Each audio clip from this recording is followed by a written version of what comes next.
Gala now, Pulubi later. Naghahanap ka ba ng cafe na may overlooking city lights? Subukan ninyo itong kape sinukuan na matatagpuan dito sa Barangay Baliti, Arayat, San Fernando, Pampanga. On the way ka pa lang, ma-appreciate mo na yung ganda ng Mount Arayat kaya ma-enjoy mo yung joyride.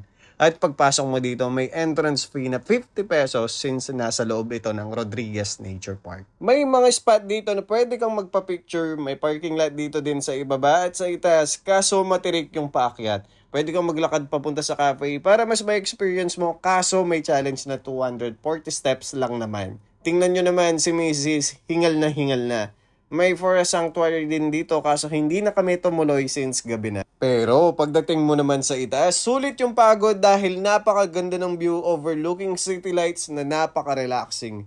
At dito naman sa Cafe Sinukuan, napakaganda ng mga decorations nila. Mararamdaman mo na talagang papalapit na ang Pasko. Nagsaserve sila ng mga different kind of food, coffee, and non-coffee drinks. At sinubukan namin yung sweet matcha, lychee jelly, wildfire batirol, horchata, fish and chips, buffalo wings, crispy kare-kare at fried calamares. Yung mga food nila masarap, not too oily, yung fish and chips at calamares, nakaka-enjoy na snacks. Medyo nakulangan naman ako sa sweet and spiciness ng buffalo wings, pero satisfying naman yung crispy kare-kare dahil malutong yung pork, sakto yung nuttiness ng sauce, perfect yung pagkalutong ng mga gulay. At okay yung mga drinks nila, hindi ko na natikman yung iba pero I like the refreshing fruitiness ng lychee jelly. At nakulangan naman ako sa nuttiness and bitter taste ng batirol.